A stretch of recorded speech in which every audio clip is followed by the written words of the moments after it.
Vamos juntos aqui falar um pouquinho mais sobre esse tema que é tão propício.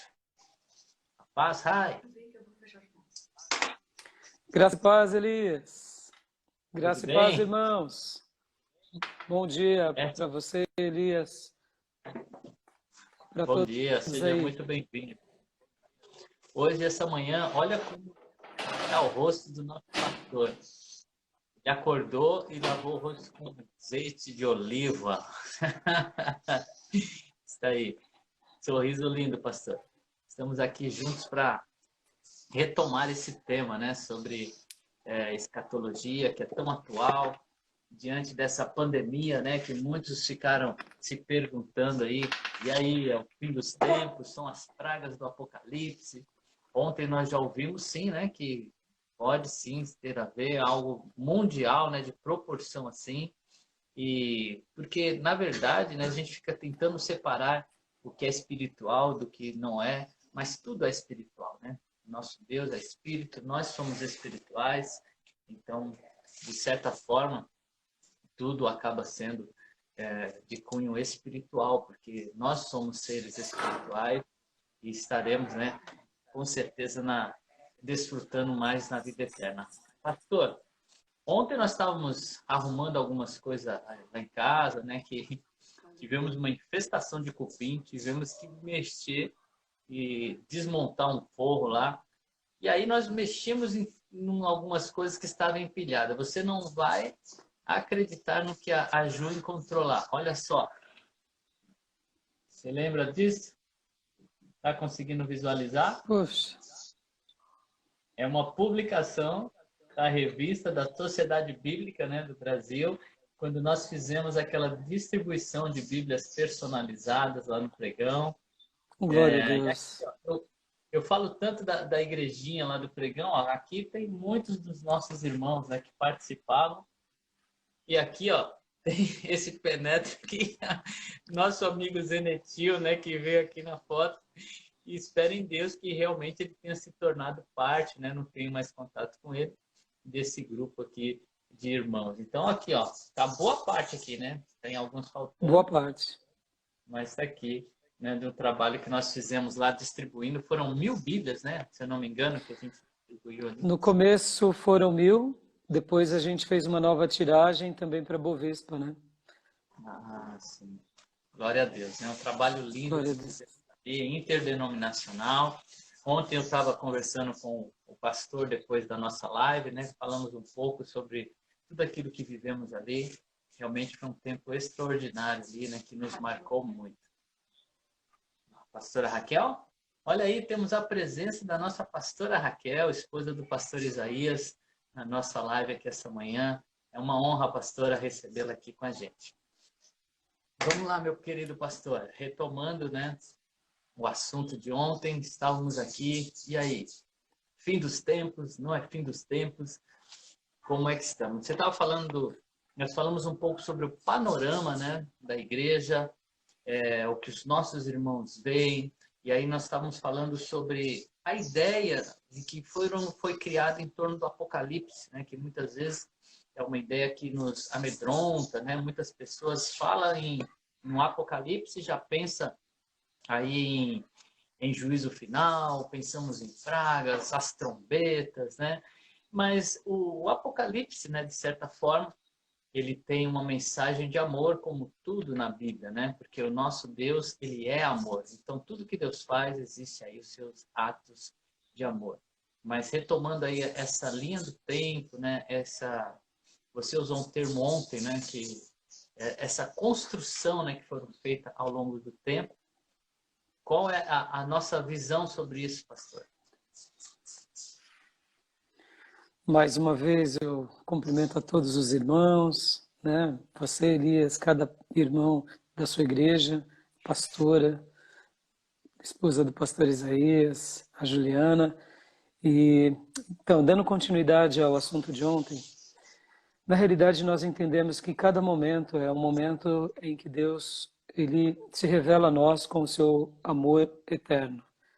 E tudo que ele faz são atos e fatos e gestos de amor. Pode ver que a história da Bíblia é a história de um Deus, ou o Deus, o único e verdadeiro Deus, que vai atrás do ser humano.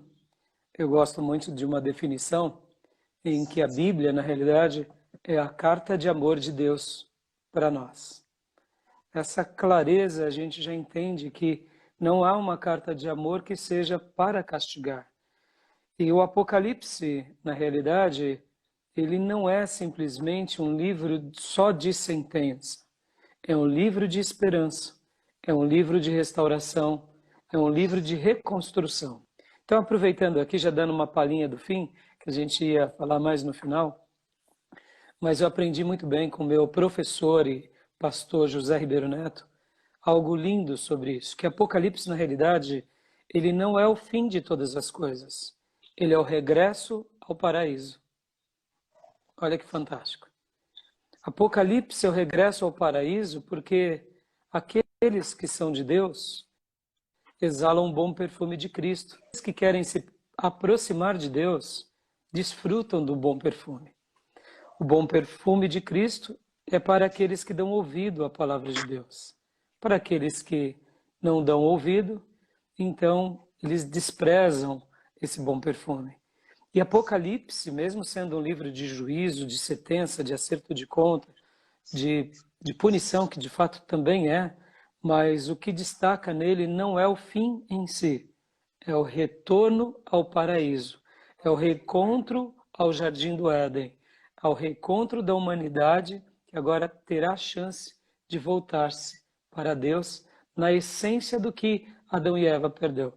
Então a mensagem do Apocalipse, mesmo que seja uma mensagem de dor e de terror e de julgamento, mas você bem colocou, antes de Deus condenar, antes de Deus julgar, Deus revela o seu amor e Deus nos dá chances.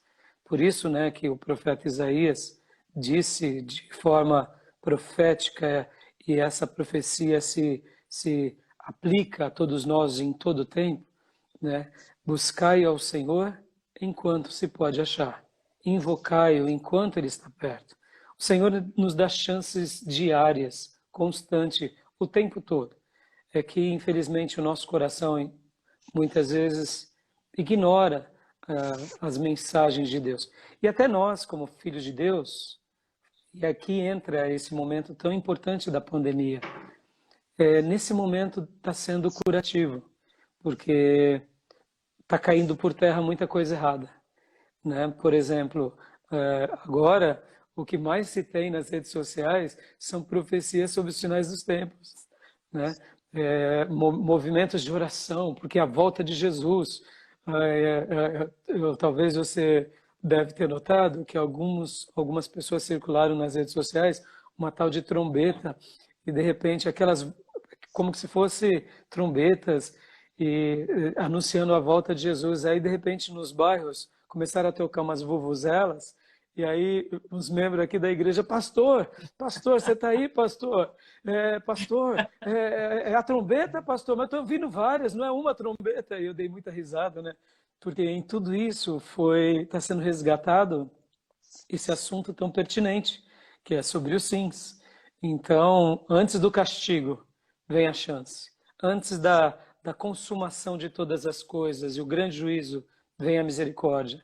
Antes de Deus lançar alguém no inferno, e até porque o inferno, disse Jesus, não foi criado para os homens, mas foi criado para o diabo e para os demônios. O homem vai por lá porque despreza o amor de Deus. Então eu louvo a Deus por esse momento que a gente está vivendo, porque até as igrejas, elas estão repensando. Quanto tempo que nós não ouvíamos uma mensagem sobre o arrebatamento?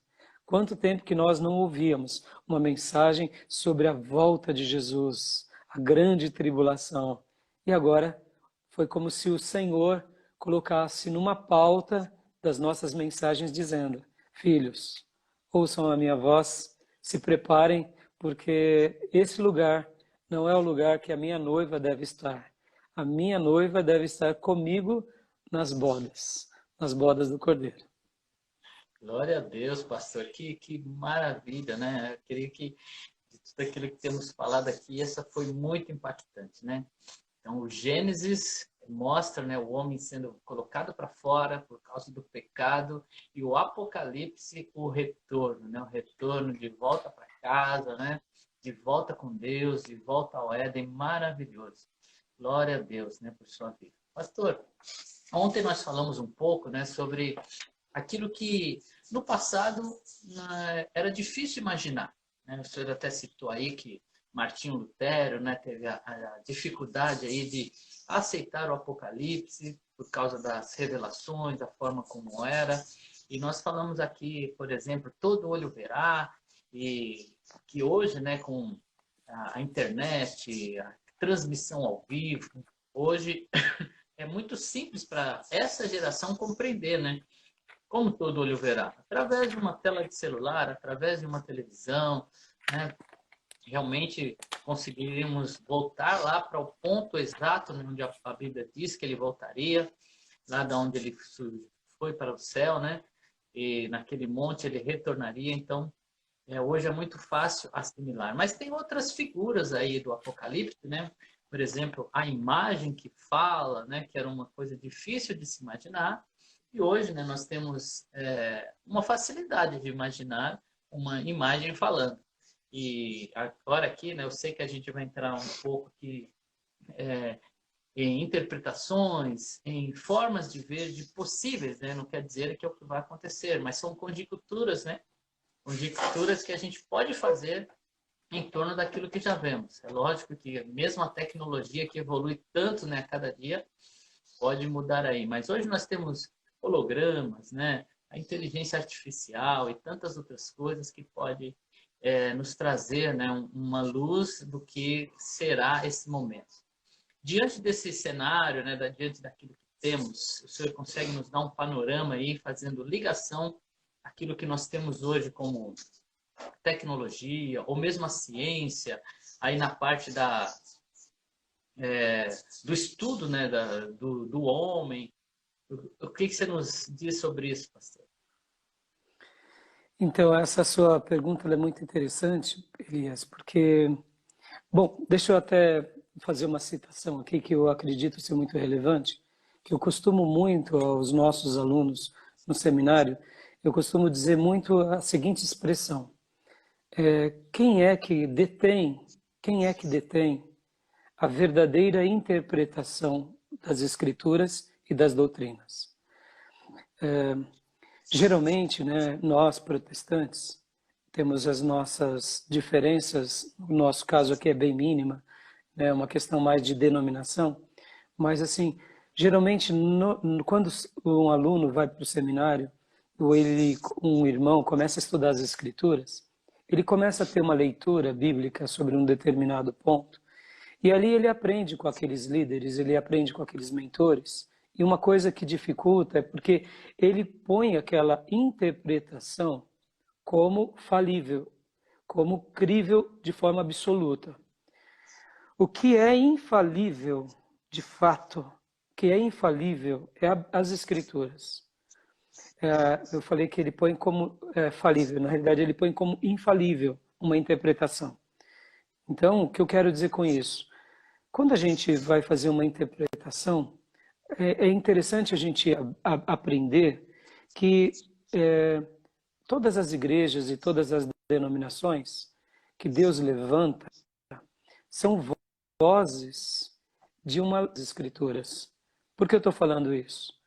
Porque, se tratando do Apocalipse, alguns grupos estudaram um pouco mais o Apocalipse.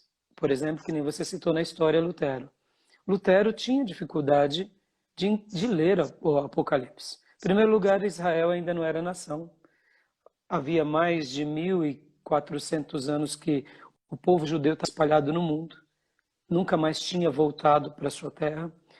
As profecias sempre que falavam sobre a vinda de Jesus, a construção do templo e tantas outras coisas, são profecias literais. Então, Lutero falava, esse livro aqui é um livro de metáfora. Não é possível. É como se fosse um salmo, um livro de salmo, é uma poesia, porque não pode ser um livro literal. Então, o que acontece, irmão? É muito importante nós sabermos do quê?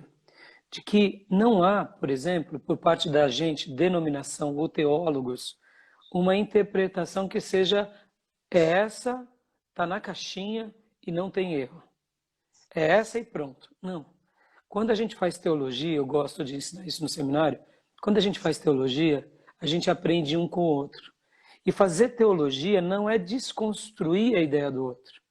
É ver onde ele aprendeu, observar porque ele pensava assim e dizer, é razoável o pensamento do meu irmão. Por que ele pensou assim? Qual é o contexto histórico dele?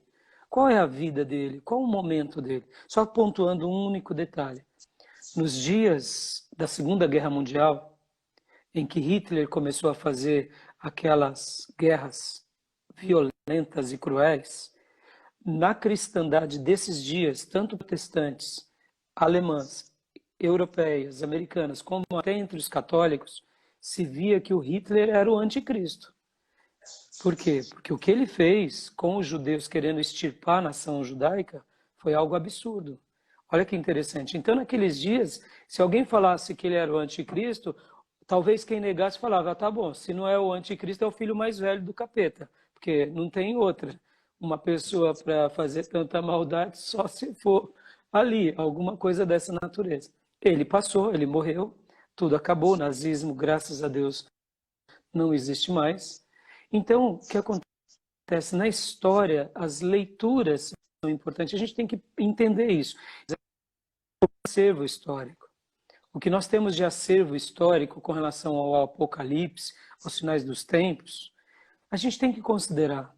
Mas a gente também não pode dizer que aquilo é infalível, porque aquilo é uma leitura nossa. O que é infalível? Infalível é as Escrituras. Ela não erra. Agora, Deuteronômio 28 diz que as coisas reveladas pertencem a nós e aos nossos filhos. E as que não são reveladas pertencem ao Senhor.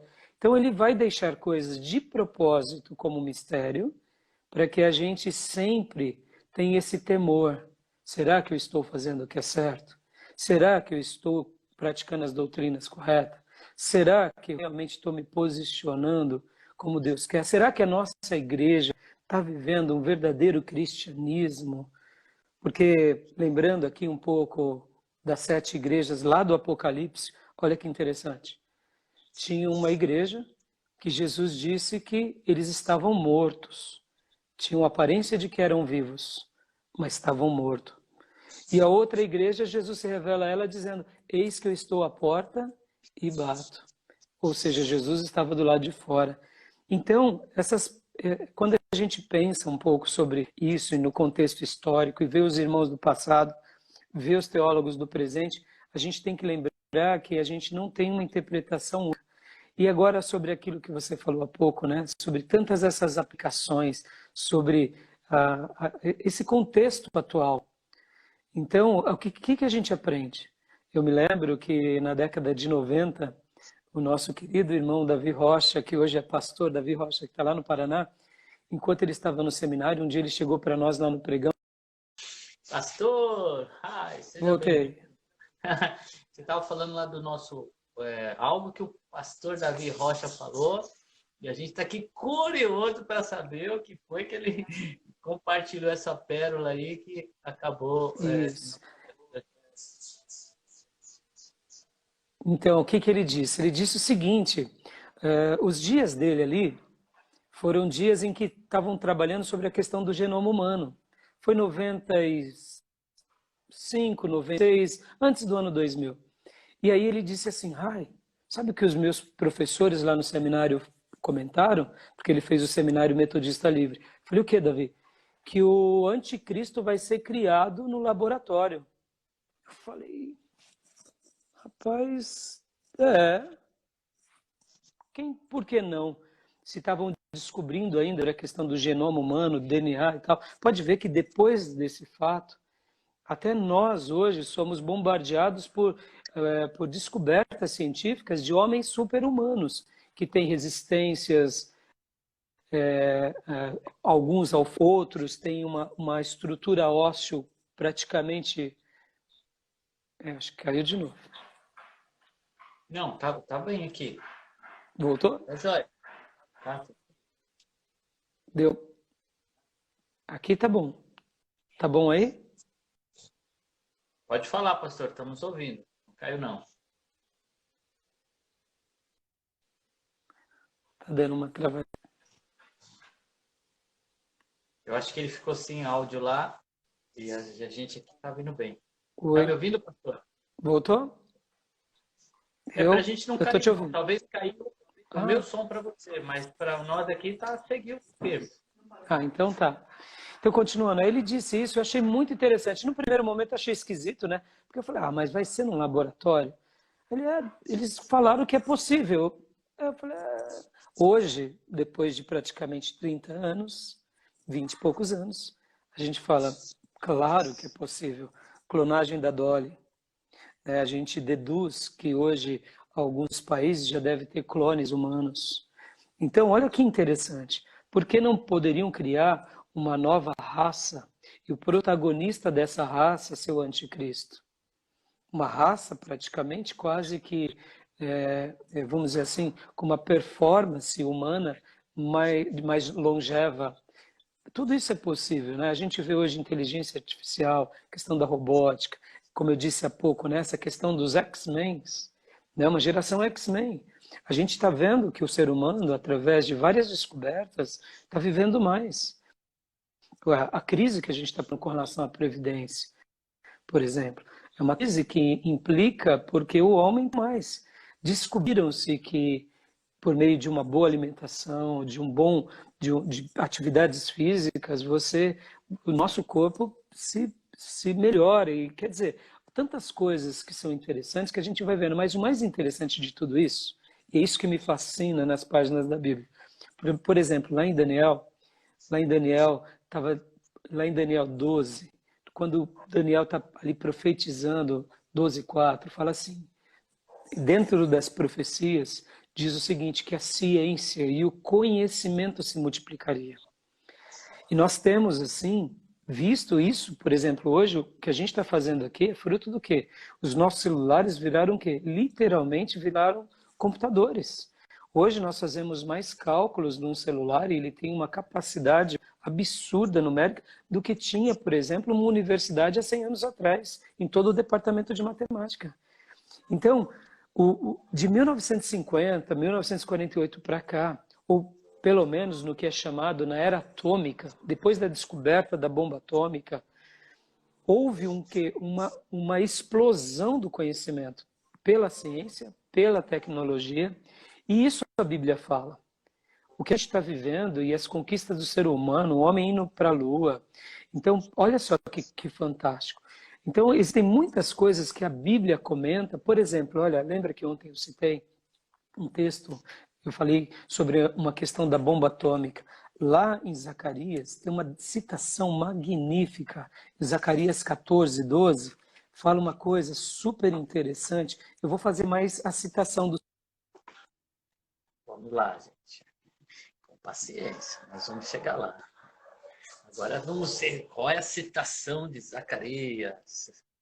Lembrando, né, que tudo isso são formas de pensar, não é algo concreto, né?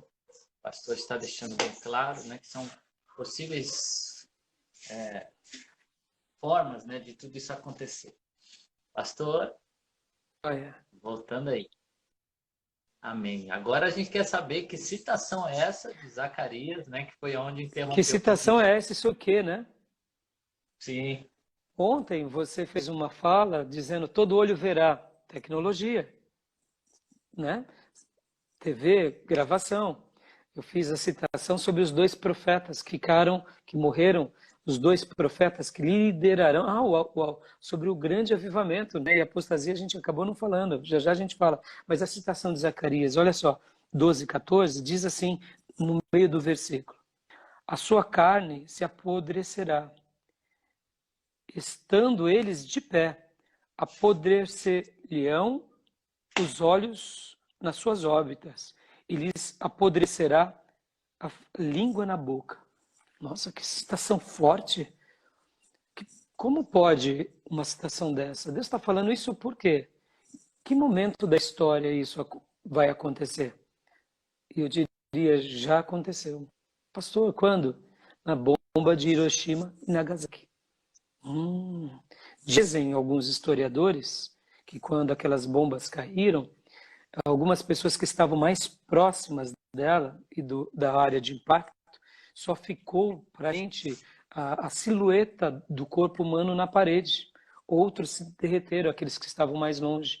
Então, como pode uma destruição ser tamanha como essa, sendo que aonde existiria um poder destrutivo tão grande?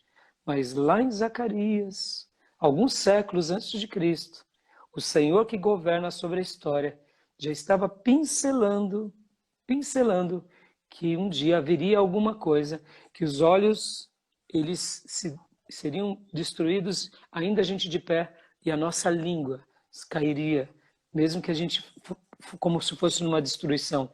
Essa citação não é uma citação apenas para Deus mostrar que assim que a gente vai morrer. Não, não é isso. É para mostrar, o Senhor da história conhece a nossa história, conhece a nossa ciência, a nossa construção, porque Ele nos fez. Então, assim, existem muitos detalhes na Bíblia que falam sobre situações interessantíssimas. Por exemplo, lá em Apocalipse também 6:13 e Apocalipse também também aqui em Zacarias 14:12 também vai falar, dando uma ideia, por exemplo, de quase como que uma bomba atômica, as montanhas se aplainando. Ou seja, como isso acontece? É o poder de Deus marcando a história, mostrando que, na realidade, todas essas descobertas nossas... Ei, Jesus, está interessante. O tempo está passando aqui, mas nós estamos curtindo muito, né? Isso que nós temos ouvido aqui. E Deus é soberano. É mesmo meu amigo Fabiano, que está aí curtindo esse tema, né? Então, E não sei vamos se... lá, pastor. O que eu resumi foi dizendo o seguinte: todos esses acontecimentos que são profecias apocalípticas, que têm a ver com, parece, num primeiro momento, uma desconexão com a nossa tecnologia.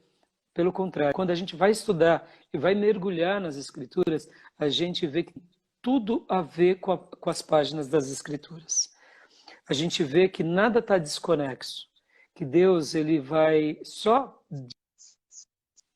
Então, sendo que há muitas evidências bíblicas, muitas, de profecias, de acontecimentos, como eu citei de Daniel, conhecimento, como eu citei também a questão da construção do templo.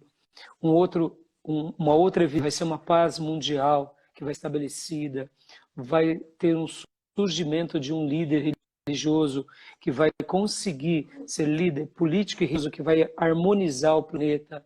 Ou seja, há muitas evidências do cenário dos Sinais dos Tempos, palco do teatro, o cenário já está montado. Está faltando uma coisinha ou outra. Está faltando, por exemplo, a igreja ser arrebatada, está faltando a aparição do anticristo, está faltando a tribulação, está faltando, quem sabe, o que detém para que o anticristo apareça, que é uma outra discussão um pouco mais longa, e até o Templo de Salomão. Mas aí eu pergunto, o Templo de Salomão já foi reerguido? Opa, depois de 2000 anos, uma igreja evangélica reergue o Templo de Salomão? Olha que interessante. Quem conhece as Escrituras fica morrendo de medo. Até porque o Novo Testamento manda a gente pregar o Evangelho e expandir o quê? A igreja. E não construir templo, né? O templo é na velha aliança. E aí eu digo, vem cá, o templo de Salomão foi reerguido? E agora? O templo que tanto Daniel quanto Apocalipse fala?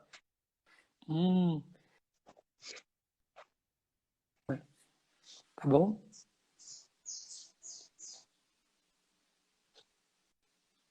Pastor?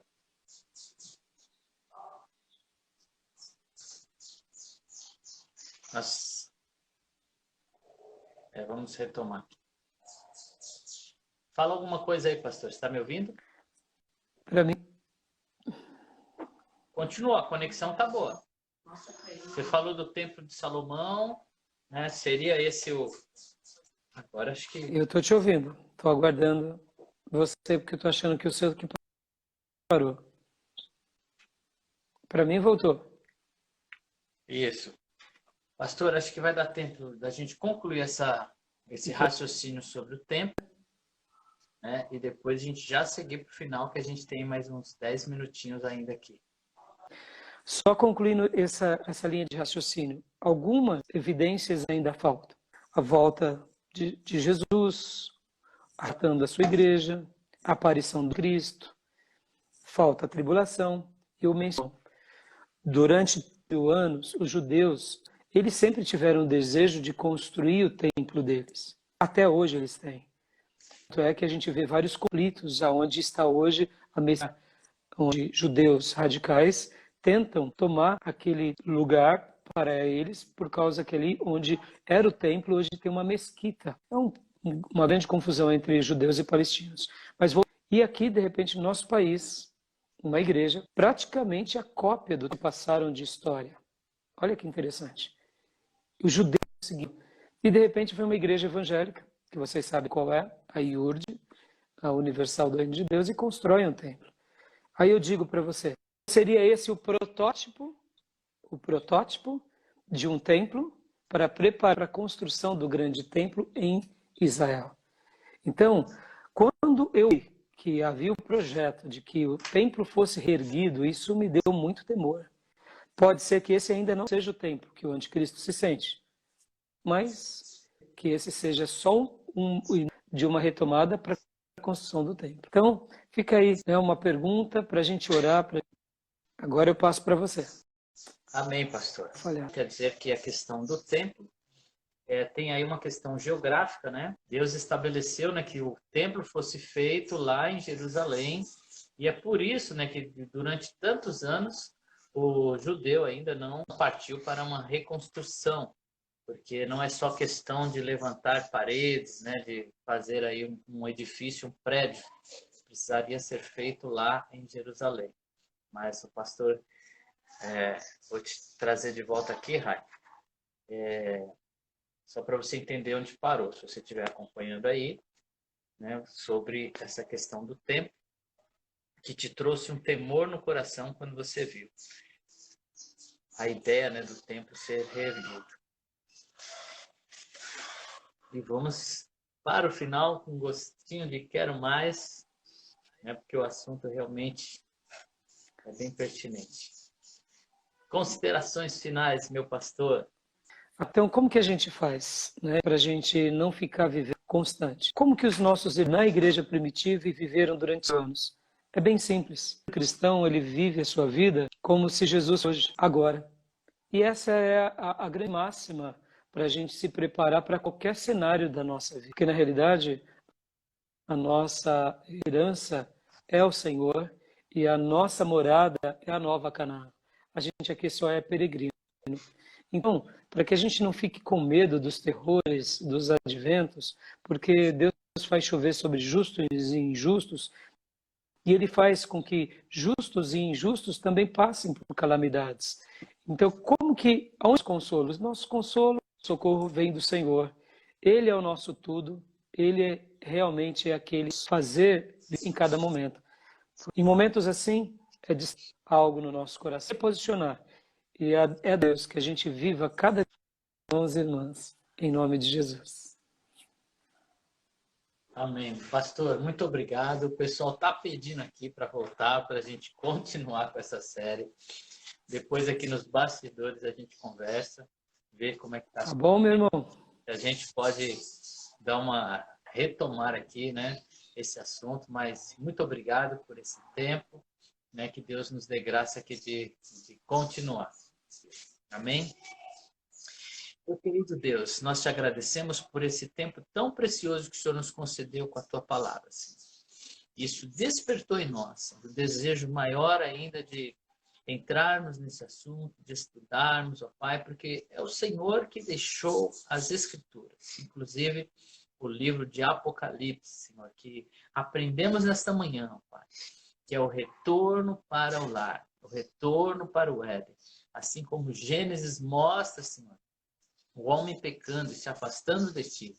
O Apocalipse mostra esse retorno, Senhor. E nós queremos estar preparados, como o nosso pastor concluiu aqui dizendo, estar preparado, viver o dia de hoje como se Cristo fosse voltar hoje. Estar com esse coração esperançoso, aguardando o seu retorno, Pai, como a sua noiva, a sua igreja, nós esperamos esse dia. Abençoe, Pai, cada um. Dai-nos oportunidade, Senhor, durante esse dia, de ouvir a Tua voz. Leva o nosso coração a estar na Tua presença, em nome de Jesus.